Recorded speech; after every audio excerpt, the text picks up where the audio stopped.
Hello, welcome back to my channel. My name is Carly Stevens. I'm the author of the young adult fantasy Firian Rising and the sequel Into the Unreal, and this is English Nerd. So today we finally get to start book the third in our All About A Tale of Two Cities series. Today I just want to talk about chapter 1 of book 3 specifically. So book the third, I don't know why he doesn't just say book 3 or something, but you know, the people who say that Dickens uses a lot of words are generally right. So, book the third, The Track of a Storm. All of the names of the whole sections of the book so far have been significant. Book 1 was Recalled to Life, which set up that resurrection theme and especially the idea of Dr. Manette. Book the second is called The Golden Thread, which refers mostly to Lucy and her golden hair and her ability to really weave all of the events of the plot and characters together. And then The Track of a Storm is about the French Revolution. We've seen the mobs, the early revolutionary mobs, being compared to a storm or a sea. And back in England, as the revolution was breaking out in 1789, there were actual thunderstorms, and there's that pathetic fallacy that I talked about in the Echoing Footsteps chapter. So now we're in the third section. Things are picking up. Everything is being drawn to, and everyone is being drawn to Paris as though it's magnetic, as though it's a lodestone rock, like they say in the last chapter of book 2. So book 3 opens. It's still 1792, and we find the new motto of the revolution, which is Republic. It's the Republic, one and indivisible, of liberty, equality, fraternity, or death. So interestingly, although it's not the motto of Paris, it is still the motto of France, at least the liberty, liberty, equality, fraternity part. So when I was in France a couple of years ago, I looked over and I saw those words etched over a door. And I thought, oh my gosh, it's a remnant of the French Revolution right there. Of course, they don't have the or death part as part of the motto. It's interesting that it's liberty, equality, fraternity, or death. That seems to be, it doesn't quite compute, because liberty, freedom, is that responsible kind of ability to act on your what you want to do, what you decide. Equality, everybody is equal. What you get with the French Revolution, certainly the way that Dickens portrays it, is not so much equality of the two estates, but a flipping. So the upper class and the lower class are not equal. It's that the lower class is now in charge and is crushing the upper class. And then fraternity just means brotherhood, so brotherly love, that sort of thing. So all those things that the revolutionaries claim to stand for, they don't actually seem to be standing for those things, at least not for everybody. For themselves, yes, but for others, death. So they're being kind of hypocritical there, as we see a lot in this chapter. So that just sets the stage, and then we have Darnay going to Paris to help Gabelle, because of that call for help that he got before. And as Darnay's going, he hits all these checkpoints, and people keep saying, well, you need to get an escort from here to the next place because you're an immigrant, you are a noble, and that way people won't kill you, but you have to pay for the escort. So Darnay starts getting this really sinking feeling that it's going to be difficult to get out once he's gotten back in. It's like barriers closing behind him. And once he reaches Beauvais, maybe a little before, but especially once he reaches Beauvais, he's mobbed, small scale, but he's mobbed with people who want to take him out for being an immigrant. And they accuse him of all these things that were only set into law the day he left England. So this is called an ex post facto law. An ex post facto law is something that is after the fact. So if tomorrow wearing gray sweaters became a crime, then I could not be tried for wearing a gray sweater today in America, because otherwise it would be an ex post facto law. The law would be put in place and then people would be prosecuted for committing that crime before it became a crime. So ex post facto laws are illegal in the United States, but they are rampant in the Reign of Terror era Paris and some of the cities outside.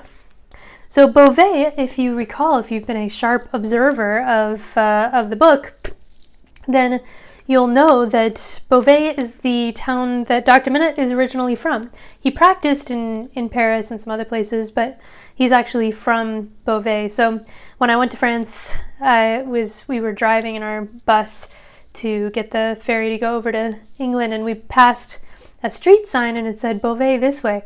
And I just had this little moment, this little nerd moment all by myself, because I thought, oh, Beauvais, that's the place where Darnay got such a hard time and where Dr. Minette's from.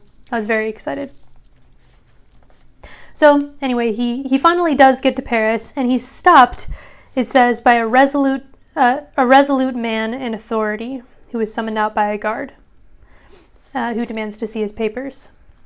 This person is Defarge. Defarge is there at the gate of Paris, facilitating things, and it's interesting. He's very intense, like he always has been from the first time we meet him. He's a secret, dangerous man, right? But here, it's not that he shows mercy to Darnay, but he does recognize the name when he sees the papers and the letter from Gabelle, and he asks if he's Darnay, and you can tell that he cares about the answer, which is more than Madame Defarge would do, that's for sure. But anyway, so Defarge takes Darnay to this guy at the gate, and what you get is just a travesty of a trial. We have a motif of trials. We have several motifs and things that I've been mentioning all along, but we have a motif of trials in this story as well. And so when we first meet Darnay, he's on trial for treason.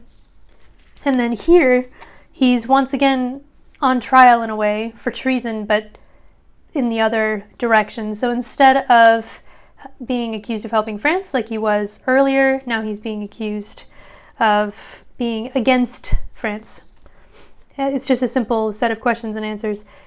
Is this the immigrant Evermond? Yes, this is the man. Your age, Evermond? 37. Married, Evermond? Yes, we're married in England. Without doubt. Where is your wife, Evermond? In England. Without doubt. You were consigned, Evermond, to the prison of La Force. And so that's it. Just, are you this person? Yes? Okay, well then into La Force you go. So that map that I showed you earlier, here it is again. You can see La Force is a prison that is close to the Hotel de Ville and Notre Dame. Actually, it's all just right there within walking distance.